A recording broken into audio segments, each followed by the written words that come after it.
Jadi saya lihat generasi. kalau Triple A ini sudah hampir 32 tahun ya. Betul. Sudah cukup lama dan cukup panjang perjalanannya Panjang ya. perjalanannya. Nah, apa kira-kira yang menjadikan Triple A ini masih to be continued? To be continued.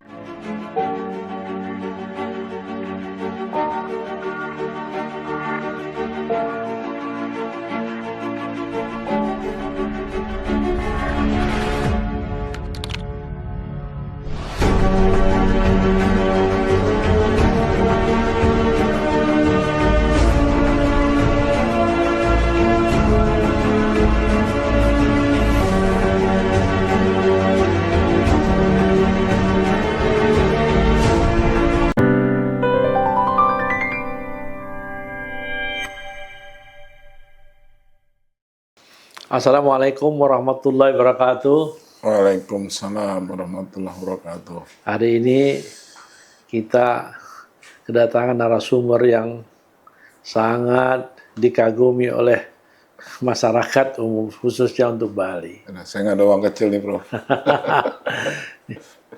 Tersanjung kali ini. Ini Bapak Eki Reza, seorang pengusaha di bidang entertain ya. Ya. Kemudian yang disebut usahanya dengan Triple A. Saya nggak tahu tuh apa artinya Triple A itu, cuma bisa dijelaskan nggak coba Pak? Iya, Pak.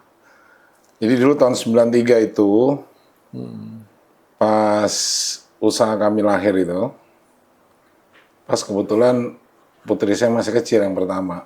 Oh, Nah, itu kami beri nama Triple A, jadi ada nama Eki, ada nama Elis, ada nama Era di situ. Walaupun sekarang anak saya 2, jadi yang satu nggak kebagian E-nya tuh.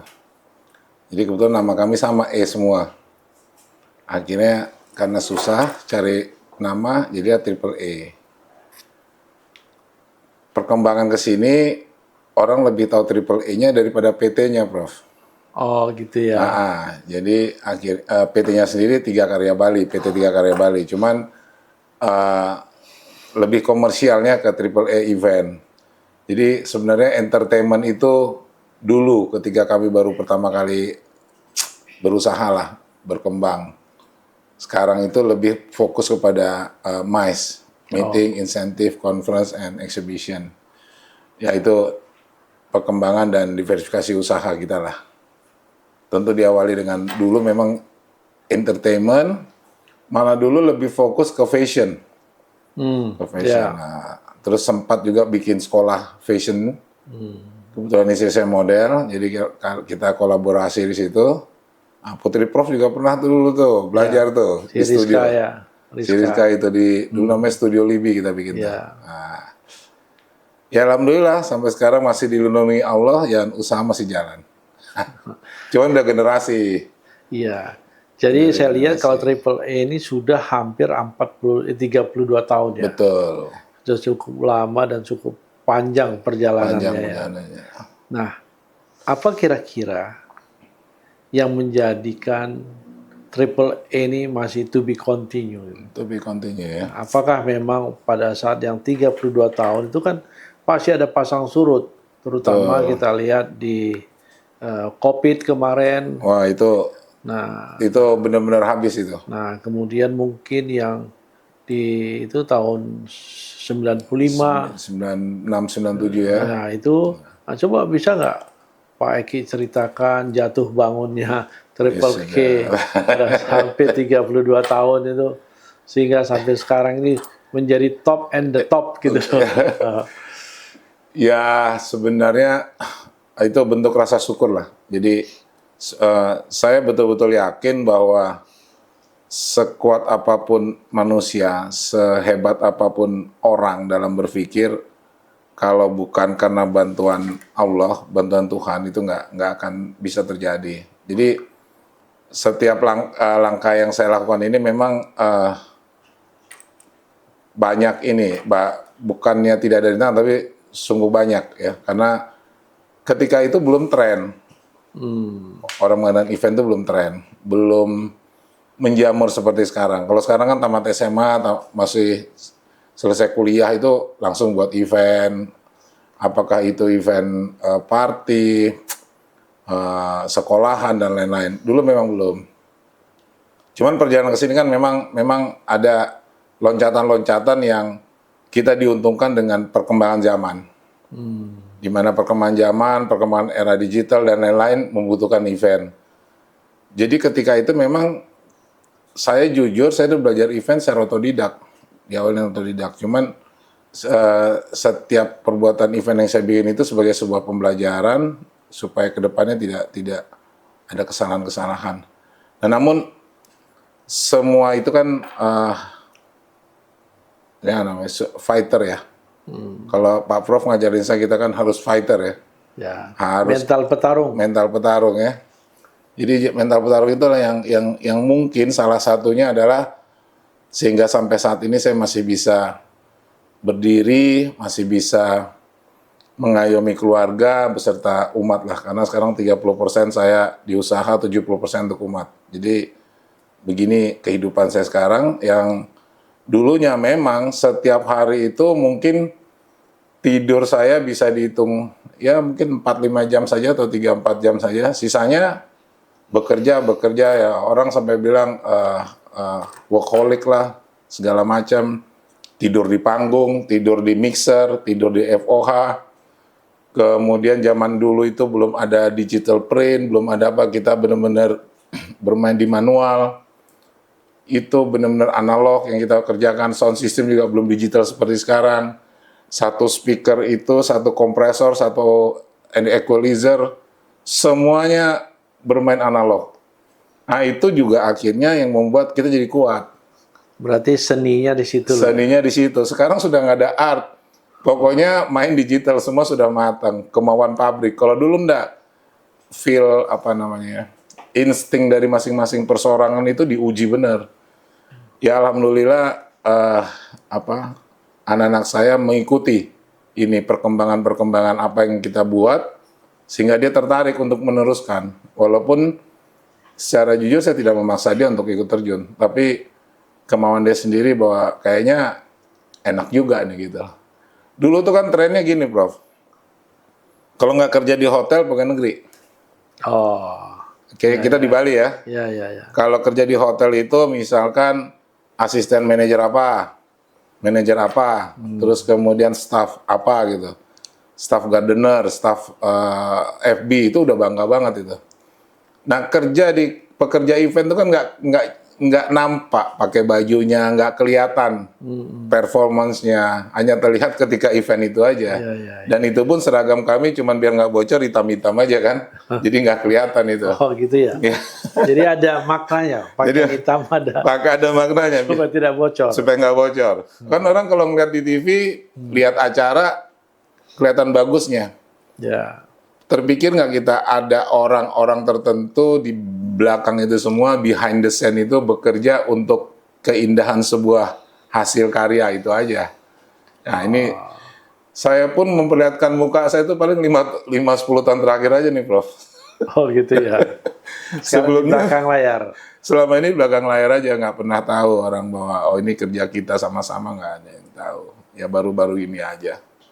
Oh, jadi brandingnya baru begini ya? Ya itu karena tuntutan zaman juga. Karena zaman sekarang kayaknya diwajibin harus ada personal branding, company branding, dan lain seterusnya. Kalau dulu mungkin itu bukan tidak diperlukan, tapi kebutuhan akan itu masih belum terlalu blow up. Jadi itu ya kita banyak belajar. Saya juga ikut pameran di luar negeri, tidak di sini saja, sehingga orang tahu lah bahwa kita ini bekerja secara maksimal.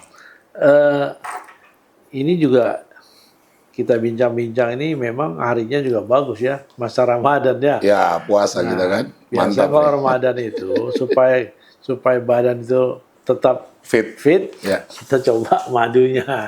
Iya kita minum madu nih ntar nih. Wajib nih. Madu kurma. Madu sama kurma. Madu sama kurma sama air hangat. Nah apalagi madu talita toh. Sama ini satu lagi air hangat. Air hangat ya. Jadi suam-suam kuku, minumnya madu, makan kurma. Selesai tuh. Abis itu nggak usah makan lagi, puasa lagi boleh itu. Oh gitu ya. Udah fit aja itu kan? Iya. Udah fit aja itu. Terus Pak Eki, saya lihat selama 32 tahun itu yang paling mengesankan itu di tahun berapa?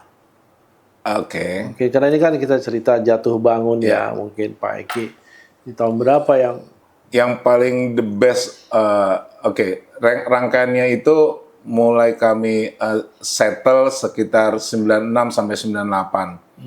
Di 99 ke 2005, 99 ke 2005, puncak dari majority-nya. Jadi itu sehingga boleh dibilang kita nggak perlu marketing lagi. Sampai hari ini, Pak.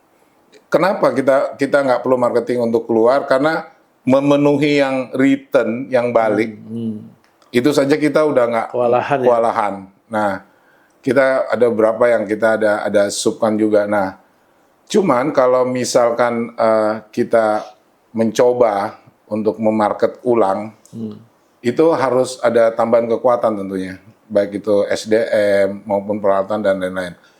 Sekarang pun sudah kan sering tuh, jadi kita nggak berani ada 2-3 event kita subkan dalam satu hari, itu kita nggak berani. Harus tetap ada pengawasan dari kita. Biasanya kan ada teman-teman yang memberanikan diri, udah lo kerjain deh, kita terima komisi aja. Kita nggak berani begitu. Kita sangat concern bahwa yang kita kerjakan, kalaupun kita subkan, ada orang kita juga yang ikut mensupervisi pekerjaan itu. Nah, kita sudah lihat saat ini kan media ini kan memang banyak sekali tempat. Betul. Terutama juga peralatan-peralatannya juga mesti benar-benar terus mengikuti zaman, update harus terus, diupdate terus gitu. Ini apa gimana Pak Eki untuk mengupdate itu biasa? Apakah memang yang lama dijual ke daerah atau apa? Enggak juga, sebenarnya kita lebih concern kan kepada event management, Pak. Adapun kita equipment kita sebagai penunjang. Kayak kemarin COVID itu karena ya mohon maaf kita nggak ngerti ya bahwa akan lama, sehingga ternyata beberapa alat itu harus dihidupkan. Kita lumayan banyak kerugian, kayak LCD projector kita yang besar-besar itu yang 10.000, yang 7.000 tuh sekarang nggak bisa dipakai semua, kena jamur. Kalaupun kita gunakan ya udah jelek, sudah blur. Kalaupun kita paksakan untuk servis, biaya servisnya akan lebih, ya mending beli baru lah, hampir sama tuh harganya itu. Nah terus kemudian sekarang trennya sudah tren ke LED, Videotron, sudah mulai ke pixelnya sudah mulai rendah. Yang dulu 6 pixel, 5,8, 4,8, 2,5, sekarang udah 1,5, sekarang udah wah. Itu yang penting sebenarnya SDM-nya, Prof. Gini, saya lihat sekarang orang-orang media itu yang seperti Pak Eki ya, dia sudah punya nama gitu. Dia nggak mau pusing-pusing biasanya. Dia untuk equipment dia biasa sewa saja gitu loh. Jadi sewa itu bisa dapat yang terbaru, kemudian memang. Ya, kita juga melakukan itu. Cuman kita memilih dalam pengertian yang kita rental, yang kita sewa untuk kebutuhan event kita, sesuai dengan kebutuhan kita yang khususnya adalah SDM. Pertama, SDM itu yang benar-benar qualified. Yang kedua, SDM itu mau bekerja sama atas pemikiran kita. Karena di event itu, misalkan nih contoh sederhana, soundman katakan, mau sound systemnya sebagus apapun brandnya, tapi kalau soundman-nya kualitasnya kurang, instalasinya nggak bagus, terus kemudian tidak bisa bekerja sama dengan kita, sesuai dengan selera klien kita, ya sudah, akan menjadi tidak baik juga pada akhirnya. Jadi yang utama dan terutama buat kita adalah SDM-nya dulu. Bisa bekerja sama, qualified. Tapi kita agak sulit juga sekarang ya. Biasa orang-orang media ini bajing loncat semua lebih banyak. Ya, betul. Nah, gimana misalnya Pak Eki ngatasinya? Ya, alhamdulillah Prof, di kami di AAA itu tidak ada yang 2 tahun. Yang 18 tahun ada kerja sama kami, yang kerja 10 tahun. Saya pun mukanya pun udah bosan. Itu pula. Nah, jadi maksudnya maintenance-nya gitu. Iya, itulah makanya saya mau cerita bahwa ternyata sekarang Prof manggil saya Pak kan. Ya. Saya di kantor nggak ada yang manggil Pak. Kami dipanggil Mas, Mbak, Kakak, Adek. Dalam itu tujuannya adalah untuk perkataan kita. Nah, hasil perkataan itulah yang menyebabkan kita menjadi kayak semacam rasa memiliki. Jadi tidak ada batasan. Nggak ada batasan, rasa memiliki, terbuka. setiap 5 tahun di tempat kami ada bonus, tinggal milih mau gimana, mau Setiap kemana. 5 tahun Setiap ya. 5 tahun ada bonus besar istilahnya. Mau milih apa nih? Kalau yang muslim rata-rata pengen ini umroh, ayo. Ada yang mau ini, ayo. Sesuai dengan keinginan mereka lah. Nah teman, cuman semua itu berangkat dari kedekatan. Personality antara kita sama staff itu, kalau yang nggak lengket banget lah istilahnya. Jadi sampai urusan yang sepele-sepele pun sampai hafal. Boleh dikatakan misalkan contoh kasarnya dari bawah sampai atas tahu persis tuh rokok saya apa, saya harus minum apa, dia paham tuh. Saya pun tahu dia seleranya dia apa, dia mau makan apa saya tahu tuh. Jadi itulah kami memupuk sebuah kedekatan personality sehingga sampai sekarang waktu COVID pun karena tidak ada job, kita buka coffee shop, mereka mau. Yang penting kita nggak dirumahin. Kerja apa ya, oke lah. Akhirnya buka-buka kopi kita. Terus kira-kira yang terakhir konklusinya apa? Statementnya? Statement kita sederhana sebenarnya. Secanggih apapun peralatan, sekuat apapun, sehebat apapun kondisi yang ada sekarang ini, relationship antara staff dan klien itu kita bina sebaik-baiknya. Jadi ada salah satu klien nih, Prof. Saya pernah tanya, saya kalau menggarap event Anda, produk yang lain saya nggak bisa garap. Jadi saya terpaksa harus dengan Anda. Untuk kesinambungan ini gimana nih enaknya kita kontraknya? Apa kata kliennya? Sudahlah Pak Eki, kita kontrak mati. Sampai hidup kita hidup. Kan begitu, Pak. Wah, itu rasa memiliki tinggi. Itu luar biasa itu. Oh, gitu ya. Jadi kita pun kalau mengerjakan event tuh totalitas. Oh, gitu. Tidak ada sedikit pun yang sampai kebocoran, benar-benar totalitas. Itu yang kita jaga. Ya alhamdulillah Prof, doanya Prof juga kita bisa duduk di sini. Ya, Pak Eki, terima kasih Ya, atas sama-sama. implementasinya ya. Ya, Mudah-mudahan nanti di waktu yang lain kita bisa ketemu lagi. Mantap. Ini sudah sungguh terima kasih banyak bisa menjadi narasumber yang hebat ini. Iya. Saya tersanjung banget duduk sini sebenarnya. Ya. Pertama judulnya aja udah kayak lagu. Barusan tersanjung kayak sinetron gitu ya. Mantap. Oke para pemirsa, kira-kira itu penjelasan daripada narasumber kita yang top hari ini, Bapak Eki Rejal. Selamat siang, selamat bulan puasa. Semoga Ramadan ini membawa berkah. Amin. Terima kasih. Assalamualaikum warahmatullahi wabarakatuh. Waalaikumsalam warahmatullahi wabarakatuh.